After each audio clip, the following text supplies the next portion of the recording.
warahmatullahi wabarakatuh. Waalaikumsalam warahmatullahi wabarakatuh. Bismillahirrahmanirrahim. Alhamdulillahi rabbil alamin. Wassalatu wassalamu ala ashrafil anbiya'i wal mursalin Sayyidina wa maulana Muhammadin wa ala alihi wa sahbihi ajmain. Amma ba'du. Yang sama-sama kita hormati dan kita muliakan Shahibul Bait Al-Mukarram Bapak Ajat Sudrajat beserta seluruh keluarga besarnya. Teriring doa mudah-mudahan beliau dan keluarga selalu dalam berkah Allah Subhanahu wa Ta'ala. Amin. Juga yang sama-sama kita hormati dan kita muliakan guru kita bersama Al-Mukarram Kanda Ustadz Ahmad Isnain selaku guru tetap di Mushola Al-Amin, dan guru kita yang baru saja meninggalkan tempat ini Al-Mukarram Kanda Al-Ustadz Haji Luqmanul Hakim. Orang tua kita Ayahanda Haji Amsari, orang tua kita Ayahanda Haji Edi, segenap para tokoh masyarakat, para sesepuh, seluruh jamaah yang hadir, walaupun tidak disebutkan namanya satu persatu, insya Allah kita selalu dimuliakan Allah Subhanahu wa Ta'ala. Amin. Pada malam hari ini pengajian kita ada dua perihal yang dimaksud. Yang pertama, rowahan keluarga besar almarhum al-maghfurlah Ayahanda Haji Samin bin Kong Haji Masin dan almarhumah Ibunda Yunensi binti Bapak Haji Saiman.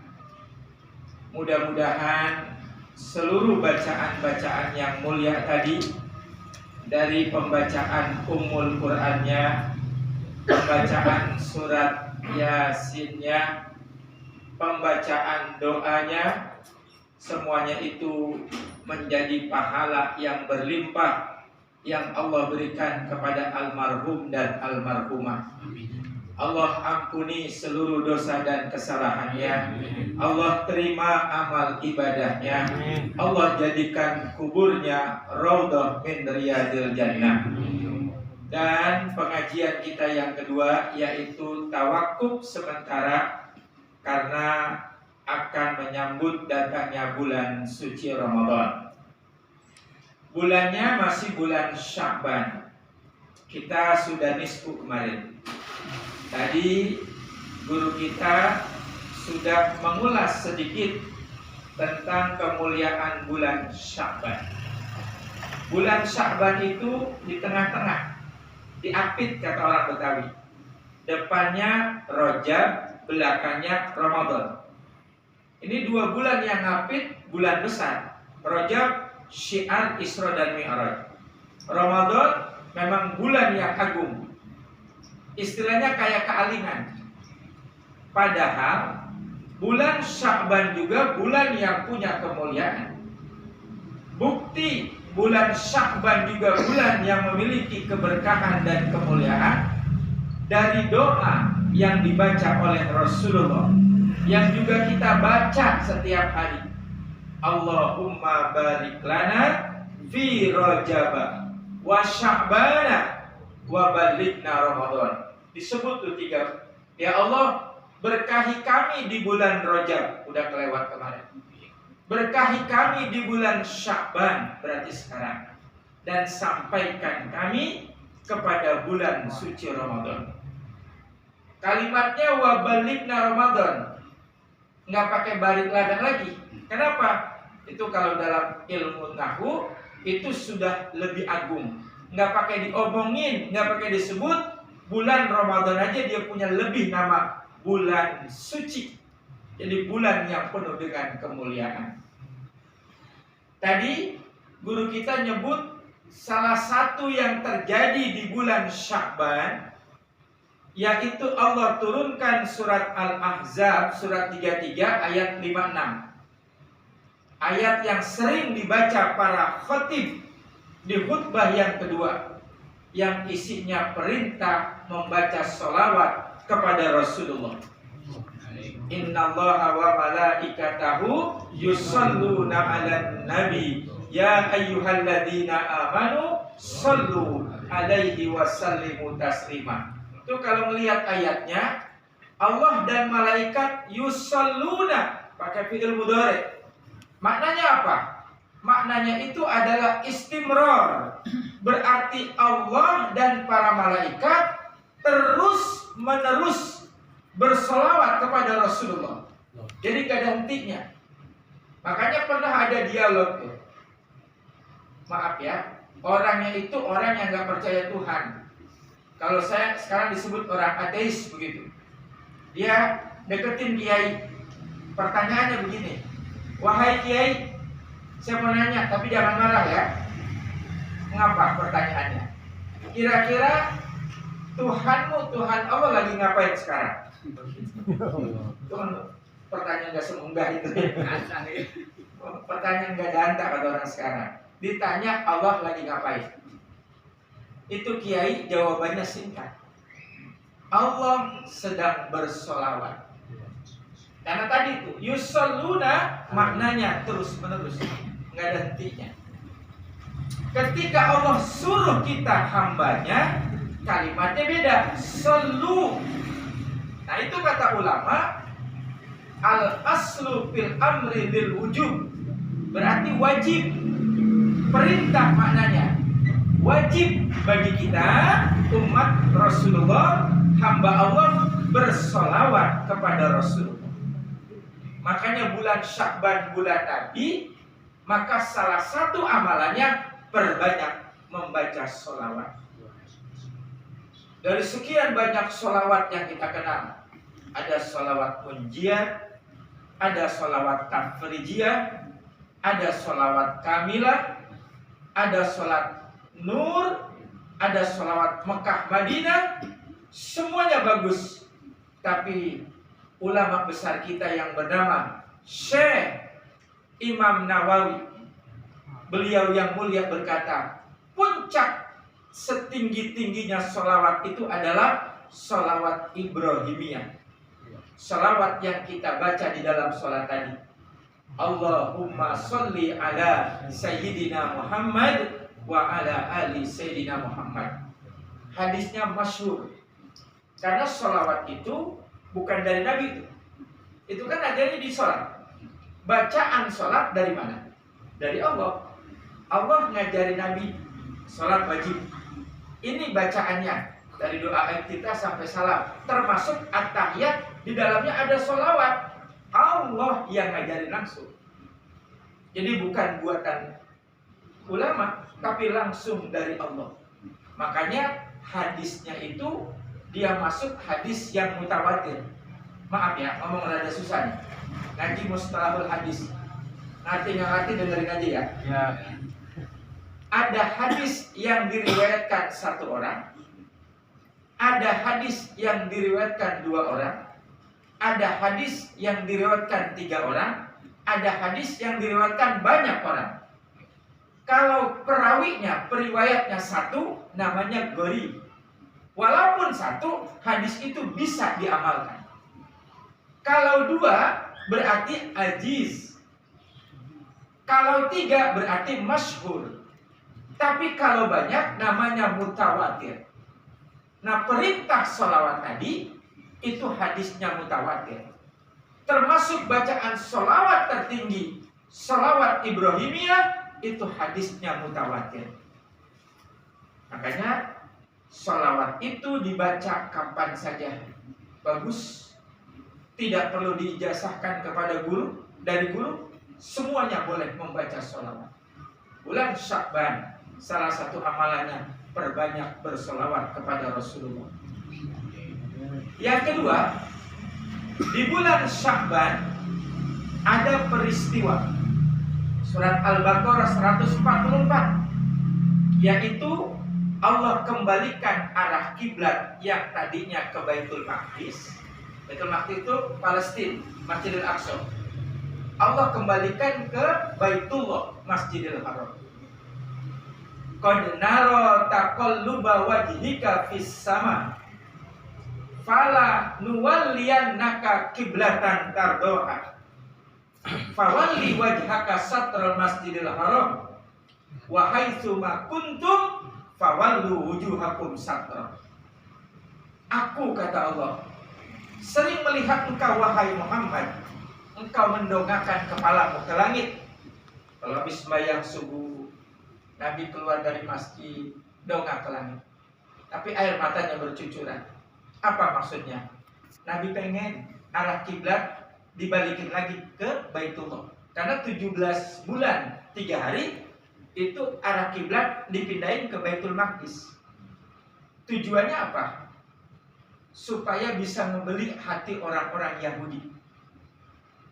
Karena buat mereka kan Masjidil Aqsa itu kebanggaan yang luar biasa. Makanya di situ menjadi rebutan 3 agama besar: Islam, Yahudi, dan Kristen Ortodok. Kita nggak ngomongin itu. Intinya tujuannya buat ngebeli. Ternyata nggak mempan juga. Karena memang sifat orang Yahudi di Quran itu sifatnya keras kepala dan keras hati. Bahasa Inggrisnya merugul. Nanti merugul. Merugul itu di atas sengah gitu ya. Kalau sengah masih diomongin, kalau merugul diomongin kayak apa udah kagak dengar. Nah, Nabi pengen sampai nangis, ya Allah, kembaliin lagi tuh arah kiblat ke Baitullah. Makanya Allah jawab, fawalli wajhaka satral Masjidil Haram. Sekarang dikembalikan Baitullah itu ke arah kiblat barat, yaitu Baitullah yang ada di Masjidil Haram. Ayat itu dan peristiwa itu terjadi di bulan Sya'ban. Satu lagi, di bulan Sya'ban, surat Al-Qamar ayat 1. Pernah terjadi bulan terbelah menjadi 2. Kita nggak nyaksiin. Kagak. Emang apa? Belum lahir. Jauh. Kang Ajat juga belum ada waktu belum lahir. Nah, jadi saya baca dulu ayatnya. Bismillahirrahmanirrahim. Iqtarabatis sa'ah wan syaqqal qamar. Ketika waktu itu makin dekat. As-sa'ah maknanya waktu. Ada 2 tuh dalam tafsir Ibnu Katsir. Bisa dimaknai as-sa'ah hari kiamat. Bisa juga as-sa'ah itu adalah satu peristiwa penting untuk menunjukkan kesungguhan atau kebenaran Nabi Muhammad sebagai utusan Allah. As-sa'ah di situ maknanya yang kedua tadi itu. Jadi ada orang sebagian yang nggak percaya Nabi Muhammad utusan Allah. Makanya mereka nantang Nabi. Nantangnya apa? Menunjukkan kemampuan Nabi untuk membelah bulan. Jadi orang dulu kalau udah ngenyek banget, kita mah gak kepikir begitu ya. Ya, bulan disuruh dibelah, waduh kan tinggi banget. Kalau belah mangga durian bisa ya. Ini bulan disuruh belah. Karena memang Nabi Muhammad adalah utusan Allah dan setiap nabi itu ada mukjizatnya. Rasulullah senyum. Apa kata beliau? Saya akan lakukan apa yang kalian minta. Ditunjuk tuh bulan. Beliau membaca satu ayat dalam Al-Quran. Bismillahirrahmanirrahim. Qul ja'al haq wa zahaqal batil. Innal batila kana zahuqa. Dengan kuasa Allah dan izin Allah, bulan terbelah menjadi 2. Yang nyaksiin banyak nggak? Banyak. Nggak cuma orang Mekah doangan, nggak cuma orang Madinah doangan. Ini yang ngomong bukan saya.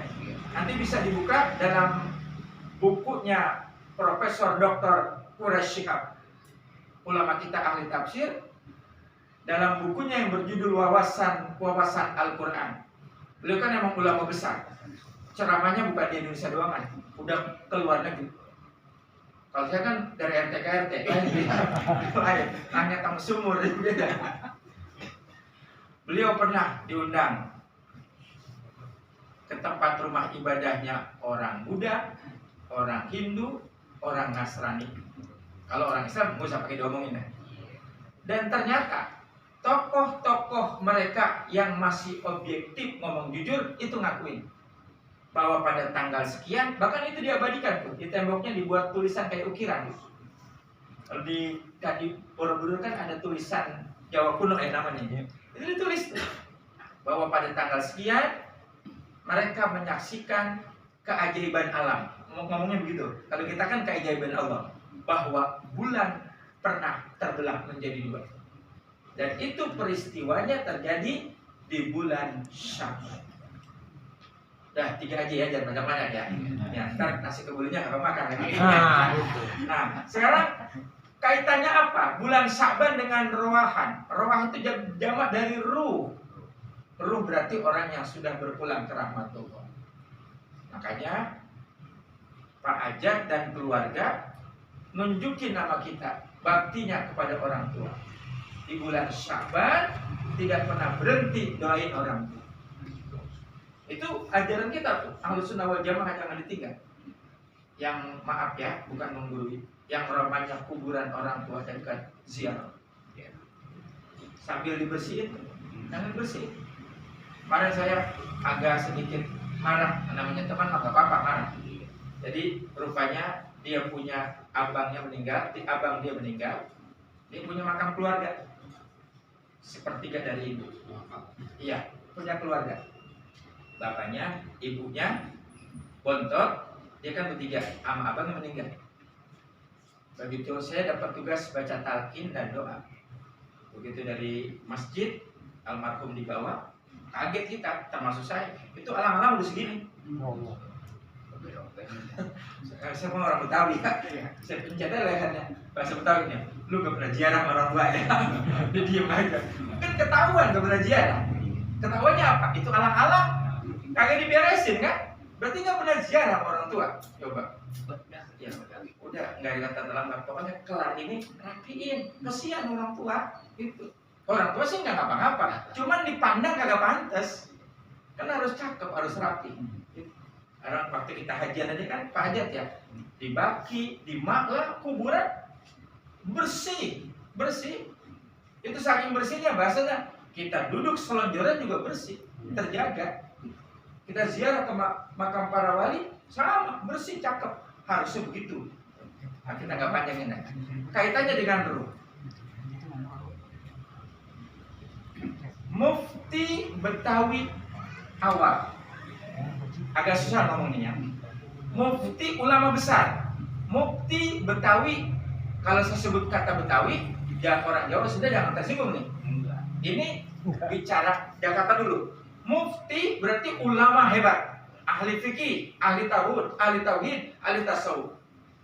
Mufti Betawi awal yang pertama yang menyebarkan Islam di Jakarta itu adalah disepakati Habib Muhsin bin Abdullah bin Agil bin Yahya. Yang kita baca tuh. Salah satunya Perukunan, Babul Minan, Maslakul Akhyar, kitab Sifat 20 itu luar biasa. Ada lagi Mufti Betawi Sani yang kedua. Namanya Hadratus Syekh Muallim Kiai Haji Syafi'i Hadami. Hadami itu bukan nama, gelar, namanya Kiai Haji Syafi'i. Saya alhamdulillah tuh dapat 2 kebet ngaji sebelum beliau wafat. Katanya masih kebagian cipratan berkahnya. Hadami itu gelar, kalau di Arab nama Hadami itu, maaf ya, ada perempuan tua, nenek-nenek. Cuman dia punya ilmu laduni dari Allah. Katakanlah dia orang Kelapa II nih, maaf agak serem. Mau terjadi perang, orang Kelapa II misalnya naudzubillah, perang sama orang Empang. 3 bulan sebelum pertempuran, ini nenek-nenek yang namanya Hadami, dia udah bisa ngitung berapa jumlah dan kekuatan musuh. 3 bulan, bayangin, udah bisa ngitung. Dan 2 hari mau ke medan tempur, dia udah bisa mengukur kuat dan lemahnya itu musuh. Dan setiap dia ngomong, pasti omongannya benar. Makanya raja-raja yang ada di situ ngomong, kalau ada sesuatu, mintalah pendapat kepada Hazami. Nah, kita bias kemari untuk ulama-ulama yang ahli fikih, terutama mereka itu disandarkan dengan Hazami. Nanti Bapak boleh tuh, kitabnya udah dijual dengan terjemahan. Enak dibacanya. Dalilnya kuat, kitabnya banyak. Namanya Taudihul Adillah. Kalau diterjemahkan bahasa Indonesia, 100 masalah agama. Makanya gelar Kiai Haji Shafii Hazami adalah sumur yang tak pernah kering. Saking apa? Saking alimnya. Hubungannya kemana nih? Ke bulan Sya'ban. Hendaklah di bulan Sya'ban kita merawat 4 hubungan. Nanti ketemu marwah. Yang pertama, hubungan orang yang hidup kepada orang yang hidup. Mana contohnya? Sekarang saya, para ustaz, Kang Ajat, para tokoh masyarakat, jamaah Mushola Al-Amin, kita sama-sama hidup. Bagaimana tuh merajutnya? Surat An-Nisa ayat 1, surat Al-Anfal ayat 1, surat An-Nahl ayat 63. Singkatnya, fattaqullah alladzi tasaaluna bihi wal arham. Semasa dan selagi kita hidup, rajutlah hubungan yang hidup kepada yang hidup dengan penuh kasih sayang. Makanya di bulan Sya'ban, id tala Allahu ala khalqihi. Allah memberikan perhatian khusus kepada orang-orang yang beriman. Fayaghfiru li jami'i, dan Allah mengampuni dosa orang-orang yang beriman di bulan Sya'ban. Tapi ingat, illa, ada istisna, ada pengecualian. Kecuali yang gak dapat ampunan, may yusriku billah, orang yang menyekutukan Allah. Au kana musahinan, orang yang bermarah-marahan. Au qati'ur rahim, orang yang memutuskan tali silaturahim. Kemudian awin namam, orang yang mengadu domba. Dan yang kelima, al-uququl walidain, orang yang durhaka kepada kedua orang tua. Nauzubillah min dzalik. Kita rajut silaturahim, apalagi besok mau puasa Ramadan. Yang masih punya orang tua, tengok, jangan pakai nungguin diminta. Lihat pendaringannya, ngerti pendaringan? Tempat naruh berasnya, tempayan kata orang dulu. Begitu Ramadan udah tiris, jangan pakai nanya. Toko beras dekat banget di depan tuh. Kirimin, jangan banyak-banyak, 2,5 ton. Keurugan itu ya. Baik. Yang kedua, merajut hubungan orang yang hidup kepada orang yang telah meninggal dunia. Caranya gimana? 2. Ziarah, doain. Kayak malam ini kita doa. Kita doain. Karena orang yang meninggal masih butuh pertolongan orang yang hidup. Di antaranya apa? Kebutuhannya bid-du'ai wal istighfari lahuma wa bit-tasadduqi anhuma. Mereka butuh doa dari orang yang hidup. Mereka juga butuh pahala dari sedekah orang yang masih hidup. Itu 2 amalan yang paling antep tuh buat orang yang meninggal. Doa. Habis sembahyang bacain Fatihah, minimal tuh. Waktunya luas, baca surat Yasin. Waktunya luas lagi, baca tahlil. Waktunya luas lagi, ziarah ke orang tua. Kalau kita ada rezeki, niatin sedekah buat orang tua. Kita dapat pahala sedekah, ngalir sedekah buat orang tua yang telah meninggal dunia. Apalagi ini bulannya bulan Sya'ban, bulan mereka. Banyakin baca doa. Ada hubungan orang yang hidup kepada orang yang meninggal dunia. Rasulullah itu dari bulan Rajab, berarti sebelum Sya'ban, beliau itu ziarah setiap hari Jumat ke Siti Khadijah radhiyallahu anha. Itu kan adanya di Makkah, di Mekah. Itu kalau habis sholat subuh. Nanti kalau di Madinah ke Baqi.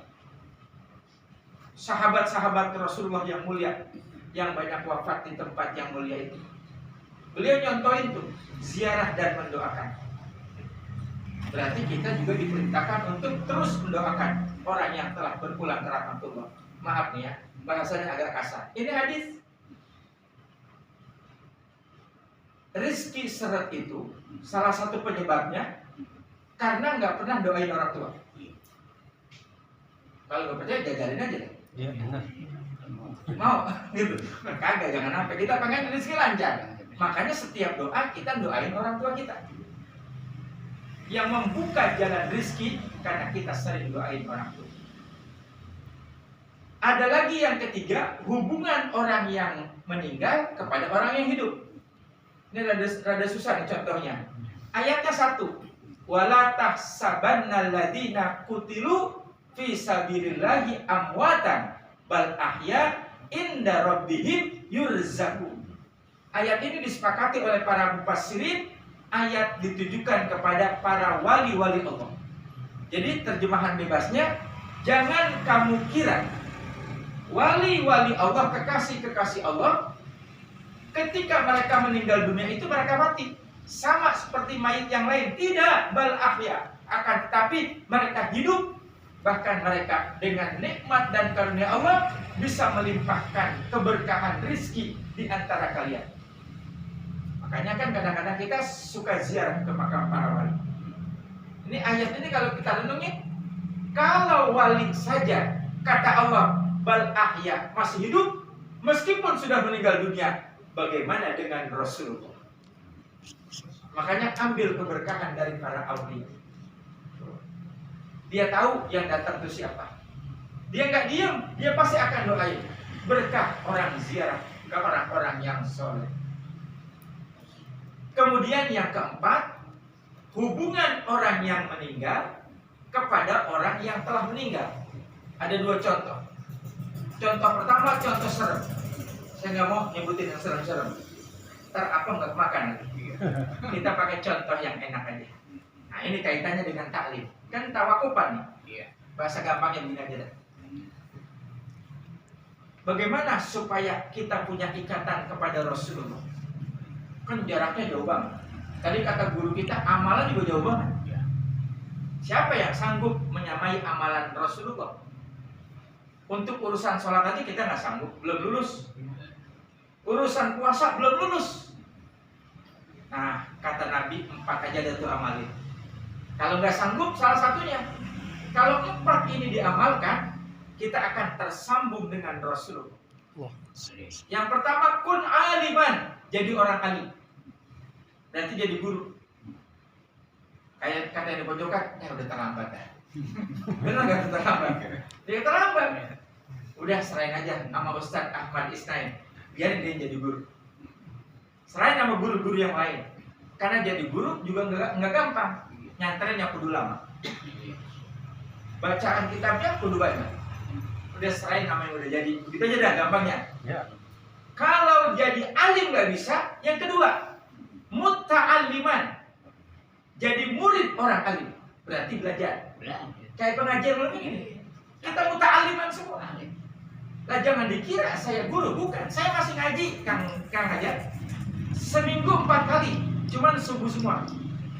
Senin subuh, saya punya guru tuh, anak dari Habib Hamid bin Hud Al-Atos.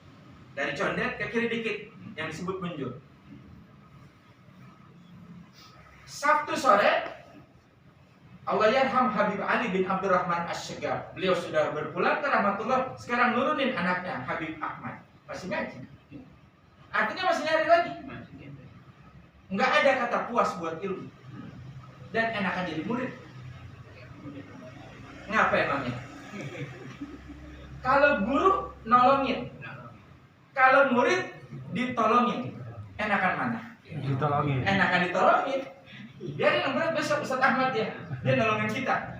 Pikulannya kan berat ya.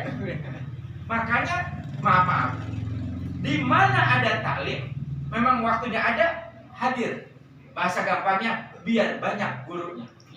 Kalau kita punya banyak guru, maka yang nolongin kita juga tambah banyak. Itu namanya apa? Muta'alim. Kalau roman-roman yang muta'alim juga enggak rajin-rajin amat, enggak apa-apa.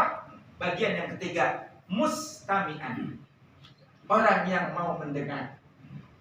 Apa aja omongan guru yang baik kita jalanin. Terpilih yang keempat, muhibban. Cinta, senang sama guru, senang sama orang alim. Cinta masih kurang tinggi.